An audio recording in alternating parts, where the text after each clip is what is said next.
Si Hobin ay nagulat at hindi nakasagot at sinimulang bugbugin ni Taehan si Snapper. Hindi makapaniwala si Hobing mambubugbog ito dahil lang sa 50 sentimo at muli nitong hiningi ang kanilang channel. Tumanggi si Snapper na ibigay dahil marami silang ginawang paghihirap para dito. Sinubukan ni Hobing imungkahing pag-usapan nila ito pero pinagbantaan siya ni Taehan at inutos na ibigay na lang ang kanilang channel. Natakot si Hobin sa aura ng lalaki at sigurado siyang wawasakin siya ni Taehan sa isang laban. Inisip ni Hobing makipaglaban pero alam na niyang mabibigo ang kanyang calf kick at overhand hook. Alam ni Hobing matatalo siya at ayaw niyang mabugbog kaya sinabi na lang niyang maaari nitong kunin yon. Lahat ay nagulat at sinampal ni Taehan si Hobin habang nagtataka sa iniisip nito. Ipinaliwanag ni Hobing gusto niyang itigil na ang pambubugbog at iniisip na walang epekto ang mga atake ni Taehan sa isang walang kahihiyan at sanay sa kawalan ng kapangyarihan. Pagkatapos, dinala ni Hobin si Snapper sa ospital dahil nabali ang ilang tadyang nito mula sa isang sipa ni Taehan. Alam ni Hobing galit si Snapper pero ipinaliwanag niyang kinailangan niyang pumayag dahil magiging mas malala pa ang sitwasyon. Gusto lang ni Hobing ipaubaya ang lahat sa mga pulis pero ipinaliwanag ni Snapper na ayaw niyang isuko ang kanilang channel kahit pa mabugbog siya. Inamin ni Snapper na siya'y namotiba ng makipaglaban si Hobin kay Pakgo. Ipinakita nitong kahit ang mahina ay nakakalikha ng himala. Kahit ang gaya niya ay maaaring magpakita ng tapang. Tinanong ni Snapper kung wala bang pride si Hobin pero walang problema nitong sinagot na wala. Pinunto ni Hobin hindi nagbibigay ng kahit ano ang pride. Si Pakgo rin ay isang sigalang pero si Taehan ay profesional. Inamin ni Hobing natatakot siya dahil madaling kinontra ni Taehan ang mga ataking pinaghirapan niyang matutunan.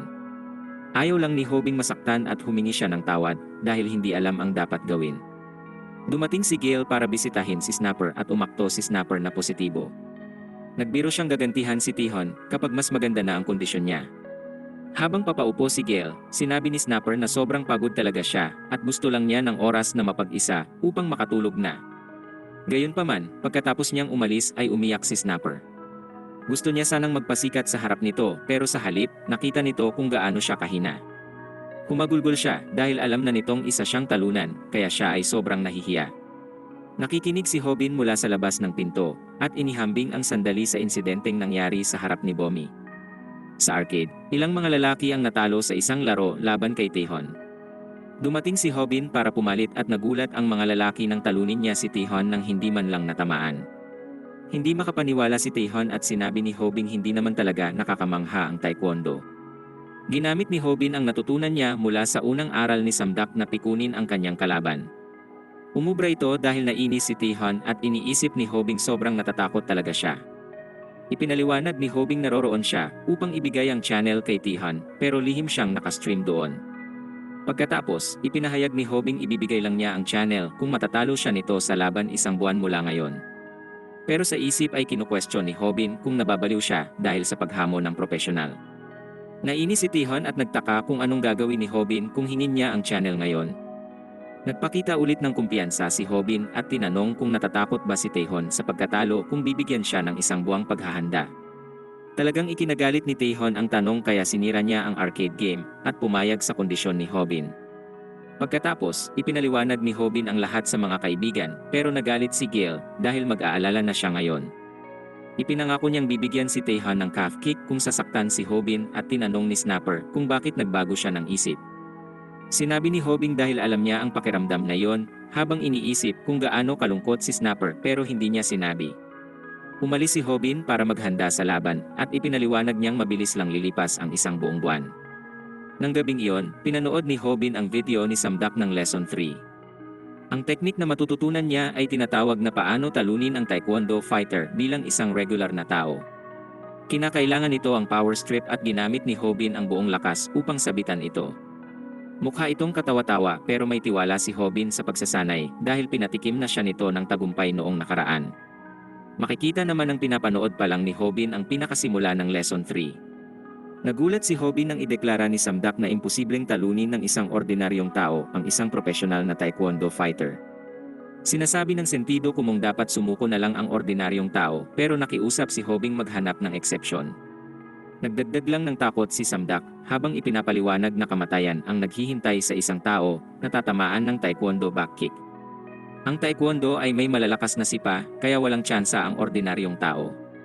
Natakot si Hobin dahil hindi niya pa narinig magsalita ng ganito ang gurot, nagsimulang magduda kung talagang imposible para sa ordinaryong taong tumalo ng propesyonal. Ngunit biglang nagtanong si Samdak kung magiging totoo pa rin ang lahat ng sinabi niya kung ang laban ay magaganap sa labas ng ring. Pinaalala niya sa mga manonood na tinuturuan niya silang lumaban at hindi martial arts. Ibinunyag ni Samdak ang sikreto sa pagtalo ng isang taekwondo fighter, at iyon ay siguruhin hindi nila magagamit ang paa nila. Ipinaliwanag niyang ang mga footwork at sipa ay walang silbi sa madulas at mapanganib na lapag. Bawat martial art ay may limitasyon sa kapaligiran, at para sa taekwondo, kailangan lang ni Hobin lumaban sa lugar na hindi magagamit ng kalaban ang kanilang mga paa. Nagsimulang mag-isip si Hobin at nagpa siyang labanan si Taehan kapag maulan. Matapos sa lokasyon, pinaalala ni Samdak sa mga manonood na sanayin ang calf kick at overhand hook nila. Ginawa ni Hobin ang pagsasanay upang higit pang palakasin ang kanyang katawan. Nagkaroon siya ng kumpiyansa dahil maapektuhan si Taehan ng kapaligiran at maaari siyang umasa sa mga galaw na alam na niya.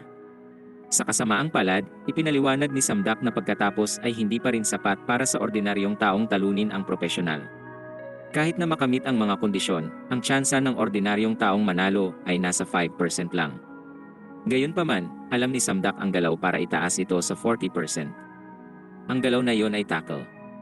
Ito ang galaw na pinakaayaw ng martial artist na gumagamit ng sipa. Upang sanayin ang tackle, pinagamit ni Samdak ang resistensya ng tubig upang palakasin ang kanyang kalamnan, puso, baga, at kabuuang stamina. Ang tackle ay nakasalalay sa core, kaya pagsasanayin ni Samdak si Hobin rito para sa susunod na buwan. Dito na muling babalik ang kasalukuyan. Dumating ang mga kaibigan ni Hobin at nagulat sila nang matagpuan siyang nakabitin sa bar sa loob ng aparador. Pagod na si Hobin kung saan ang pagsasanay ni Samdak ay pagbitin mula sa kahit anong bagay na mahanap niya. Nagtaka si Hobin kung bakit sila nandoon, kaya sinabi ni Snapper na dapat ma-stream ang pagsasanay dahil hindi pwedeng wala silang gawin sa buong buwan. Napansin ni Gel ang kakaibang supot ng basura sa malapit, pero iyon pala ay bahagi rin ng pagsasanay ni Hobin. Matapos itaas ni Samdak ang tsansa sa 40%, gusto niya itong gawing 50, kaya pinasanay niya rito ang core.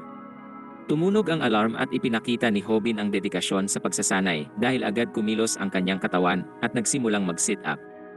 Iniisip ni Snapper na nabaliw na si Hobin dahil hindi makakatulong ang sit-ups upang talunin si Taehan. Tinawag lang ni Gale si Snapper na isang uslap at ipinaliwanag na tama ang ginagawa ni Hobin. Halos ginaya niya ang sinabi ni Samdak sa video habang ipinapaliwanag na mapanganib ang mga sipa ng taekwondo kahit hindi lubusang tumama, kaya kailangan magpatibay ng katawan kontra dito. Ayaw ni Gale na manood lang, kaya ginawa niyang mas epektibo ang sit-ups ni Hobin sa pamamagitan ng pagsipa sa tiyan nito. May gusto pa rin si Snapper kay Gale, kaya siya ay talagang nainggit.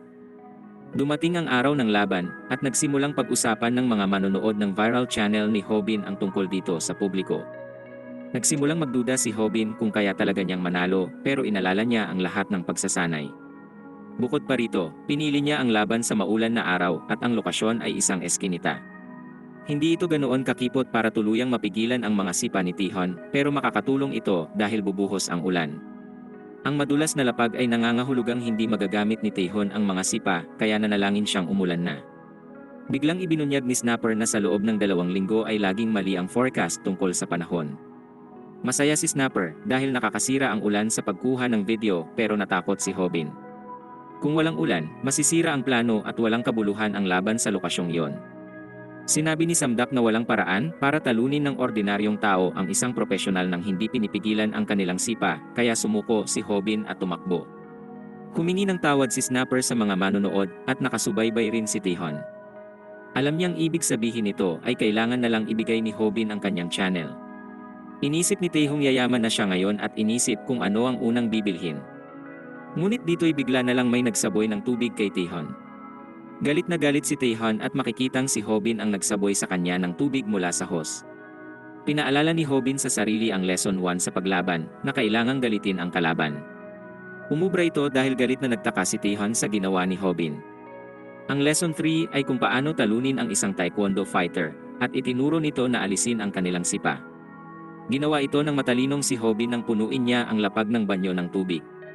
Hindi umulan kaya nagpasya si Hobin lumikha na lang ng sarili niyang ulan. Nakita ito ni Hobin perpektong pagkakataon, kaya kumpiyansa niyang sinabi sa mga manonood na mag-subscribe. Hindi magagamit ni Taehyun ang mga sipa, kaya kumpiyansa si Hobing matatalo niya ito, pero nagulat siya nang matamaan siya ni Taehyun sa mukha. Naghanda si Taehyun at nagtaka kung bakit inisip ni Hobing puro sipa lang ang kaya niya. Si Taehyun ay nanalo sa maraming taekwondo tournament at dating profesional na MMA fighter.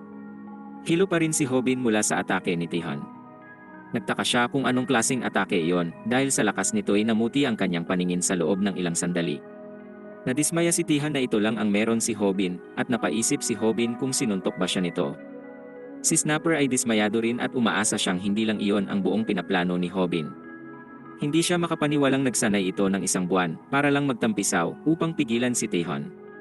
Sinimulang sampalin ni Taehyun si Hobin. Mabilis na pagtanto ni Hobing hindi ito tulad kay Pakgo dahil nagsimula na siyang mahilo ng matindi. Nagtaka si Taehyun kung yun na yon, pero nagulat siya nang magawa ni Hobing magbigay ng malakas na calf kick. Hindi maintindihan ng chat kung paano nagawa ni Hobing sumipa ng may tubig sa paligid at napagtanto nilang dahil ito sa suot ni Hobing sapatos. Hindi dumudulas ang water shoes kahit sa ilalim ng tubig at ito ang suot ni Hobin habang nilalabanan niya ang agos sa pool. Inamin ni Hobing sobrang sakit na ng katawan niya ngayon at gustong sumuko na lang. Gayunpaman, nabawi niya ang kanyang kumpiyansa nang ipaalala ni Snapper na kailangan lang niyang tumagal ng 3 minuto upang maipasok ang mga ad sa video.